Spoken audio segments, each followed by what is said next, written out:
안녕하세요. 한국어 한 조각의 현 선생님입니다. 이 영상에서는 한 주제에 대해 짧게 이야기할 건데요. 먼저 자막이 있는 상태에서 한번 들어보시고 자막이 없는 것도 한번 들어보세요. 듣기에 도움이 될 거예요. 여러분, 요즘 한국 사람들 사이에서 뜨거운 관심을 받고 있는 장소가 있어요. 지금까지는 일반 사람들은 쉽게 가지 못했던 장소인데 최근에 이곳이 문을 열었습니다.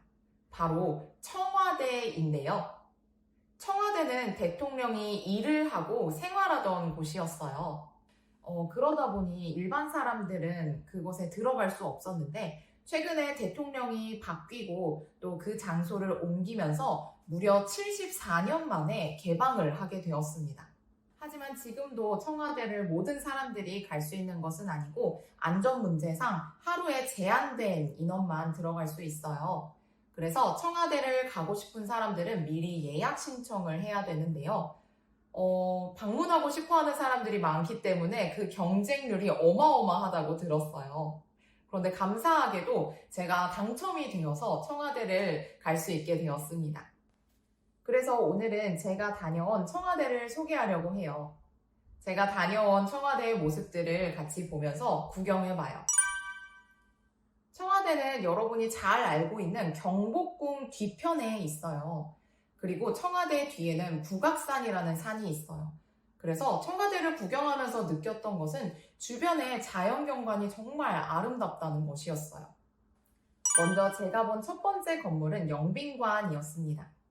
영빈관에서는 보통 대규모 회의를 열거나 외국에서 손님이 오면 행사를 진행하던 곳이었어요. 외국 손님들을 맞는 만큼 내부의 모습은 정말 화려했는데요. 서양식 인테리어로 꾸며져 있어서 마치 베르사유 궁전을 보는 것 같았어요. 이 영빈관에서 조금 올라가면 본관이 있는데요. 바로 청와대 하면 떠오르는 그 건물, 대표적인 건물인 본관이 있습니다. 본관의 지붕이 파란색 기와로 이루어져 있어서 이름이 청와대가 된 거예요. 보자마자 정말 웅장하고 또 주변의 자연 경관과 잘 어우러져서 정말 압도당하는 느낌이었어요. 본관은 대통령이 근무를 하던 곳이었어요. 1991년에 처음 지어졌고 또 지금까지 7명의 대통령이 나라를 운영했다고 해요. 건물의 지붕을 보면 한국의 전통 지붕 모양인 팔짝 지붕 위에 15만 장의 기와가 올려져 있다고 해요. 이 기와들은 1100도의 높은 온도에서 구워졌기 때문에 100년은 끄떡없다고 해요. 또 지붕의 안쪽을 보시면 한국의 전통 문양인 단청이 있어요. 특징적인 것은 보통 한국의 전통 한옥에서 보여지는 단청과는 조금 다른 점이 있는데요. 보통 한옥을 보면 검은색 지붕에 빨간색, 노란색, 청록색의 화려한 단청이 있는데 이 청와대는 지붕의 색깔이 파란색이기 때문에 단청도 파란색으로 되어 있습니다. 본관 옆으로 걸어가면 상춘제라는 건물이 나와요. 상춘제는 봄이 되는 공간이라는 의미가 있습니다. 유일하게 청와대 안에서 볼 수 있는 전통 한옥이에요. 손님에게 식사를 대접하거나 비공식 회의를 진행했다고 해요. 특히 상춘제는 주변의 자연과 정말 잘 어우러져서 한옥의 아름다움을 느낄 수 있었어요. 상춘제 옆을 지나면 서울의 도심에서는 쉽게 볼 수 없는 자연 경관이 펼쳐져요. 울창한 나무하고 또 옆에 계곡이 흐르고 있어서 시원한 물소리를 들으면서 쉴 수 있는 공간도 있었습니다. 이날 날이 정말 더웠는데 이곳에서 쉬면서 더위를 식힐 수 있었습니다. 다시 청와대 본관 쪽으로 올라가면 대통령이 생활하던 대통령의 관저가 나옵니다. 이 관저의 내부 공간이 협소하기 때문에 사람들이 안으로 들어갈 수는 없었고 창문이 열려 있어서 밖에서 안을 들여다볼 수 있었어요. 대통령이 실제로 사용했던 식당, 침실, 서재, 또 거실 등 여러 생활 공간을 볼 수 있었어요. 몇몇 가구들도 아직까지 남아 있어서 구경하면서 대통령이 실제로 어떻게 생활을 했을까 상상하면서 그것들을 구경했습니다. 또 아래로 내려오다 보면 춘추관이라는 곳이 있는데요. 춘추관은 대통령이 기자회견을 하던 장소였어요.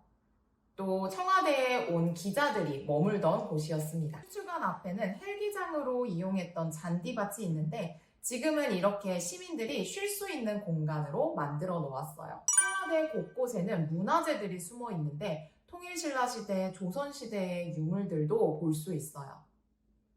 또 뒤에 북악산으로 이어지는 등산로가 개방이 되어서 일반 시민들도 청와대를 시작으로 북악산까지 등산을 할 수 있는 코스도 생겼습니다. 청와대 주변에도 볼거리가 정말 많은데요.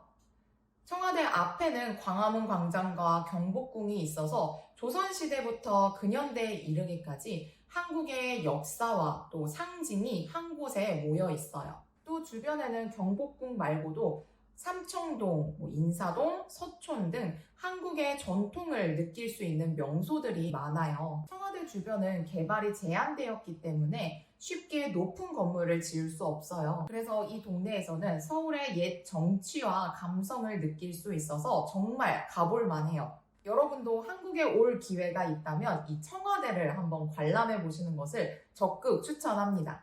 오늘 이렇게 제가 다녀온 청와대를 소개해 드렸는데요. 청와대를 관람하면서 대통령이 실제로 어떤 장소에서 또 어떻게 나라를 운영했는지 직접 두 눈으로 보니 정말 신기했어요. 여러분도 직접 가보고 싶지 않으신가요? 지금은 건물 안에도 구경을 할 수 있다고 하니까 시간이 되면 한번 가보시기를 추천합니다. 그럼 이번에는 자막이 없는 상태에서 똑같은 이야기를 한번 들어볼까요? 여러분, 요즘 한국 사람들 사이에서 뜨거운 관심을 받고 있는 장소가 있어요. 지금까지는 일반 사람들은 쉽게 가지 못했던 장소인데 최근에 이곳이 문을 열었습니다. 바로 청와대인데요. 청와대는 대통령이 일을 하고 생활하던 곳이었어요. 그러다 보니 일반 사람들은 그곳에 들어갈 수 없었는데 최근에 대통령이 바뀌고 또 그 장소를 옮기면서 무려 74년 만에 개방을 하게 되었습니다. 하지만 지금도 청와대를 모든 사람들이 갈 수 있는 것은 아니고 안전 문제상 하루에 제한된 인원만 들어갈 수 있어요.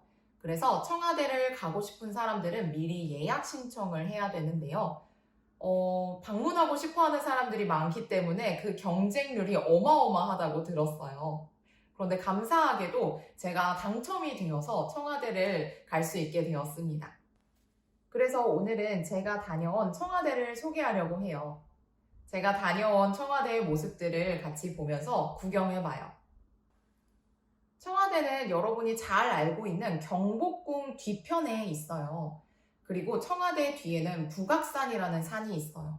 그래서 청와대를 구경하면서 느꼈던 것은 주변의 자연경관이 정말 아름답다는 것이었어요. 먼저 제가 본 첫 번째 건물은 영빈관이었습니다.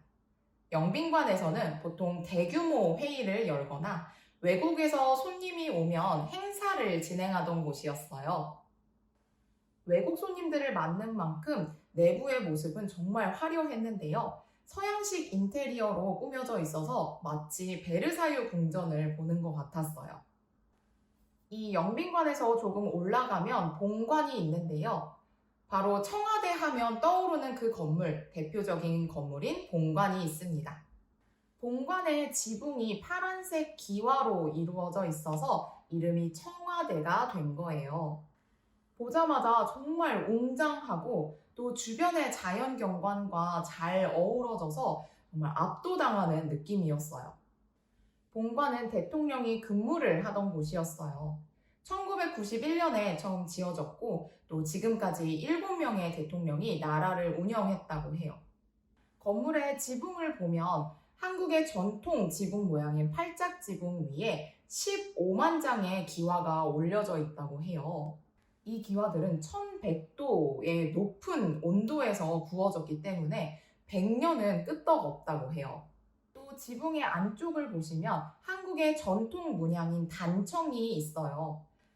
특징적인 것은 보통 한국의 전통 한옥에서 보여지는 단청과는 조금 다른 점이 있는데요. 보통 한옥을 보면 검은색 지붕에 빨간색, 노란색, 청록색의 화려한 단청이 있는데 이 청와대는 지붕의 색깔이 파란색이기 때문에 단청도 파란색으로 되어 있습니다. 본관 옆으로 걸어가면 상춘제라는 건물이 나와요. 상춘제는 봄이 되는 공간이라는 의미가 있습니다. 유일하게 청와대 안에서 볼 수 있는 전통 한옥이에요. 손님에게 식사를 대접하거나 비공식 회의를 진행했다고 해요. 특히 상춘제는 주변의 자연과 정말 잘 어우러져서 한옥의 아름다움을 느낄 수 있었어요. 상춘제 옆을 지나면 서울의 도심에서는 쉽게 볼 수 없는 자연 경관이 펼쳐져요. 울창한 나무하고 또 옆에 계곡이 흐르고 있어서 시원한 물소리를 들으면서 쉴 수 있는 공간도 있었습니다. 이날 날이 정말 더웠는데 이곳에서 쉬면서 더위를 식힐 수 있었습니다.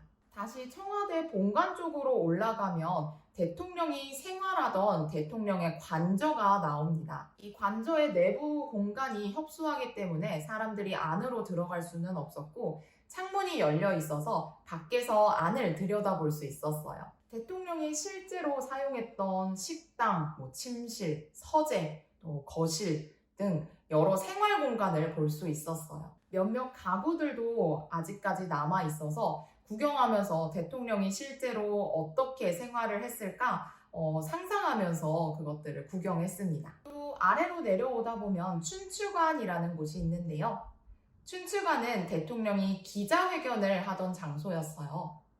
또 청와대에 온 기자들이 머물던 곳이었습니다. 춘추관 앞에는 헬기장으로 이용했던 잔디밭이 있는데 지금은 이렇게 시민들이 쉴 수 있는 공간으로 만들어 놓았어요. 청와대 곳곳에는 문화재들이 숨어 있는데 통일신라 시대, 조선시대의 유물들도 볼 수 있어요.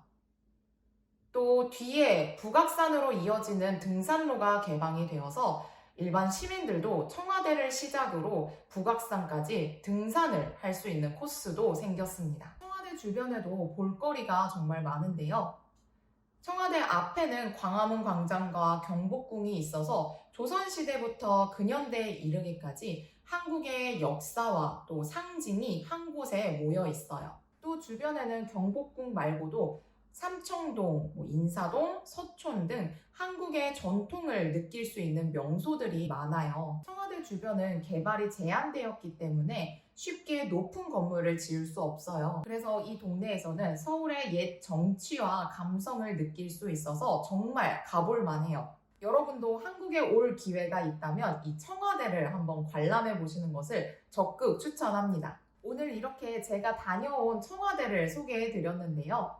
청와대를 관람하면서 대통령이 실제로 어떤 장소에서 또 어떻게 나라를 운영했는지 직접 두 눈으로 보니 정말 신기했어요. 여러분도 직접 가보고 싶지 않으신가요? 지금은 건물 안에도 구경을 할 수 있다고 하니까 시간이 되면 한번 가보시기를 추천합니다. 그럼 다음에 만나요.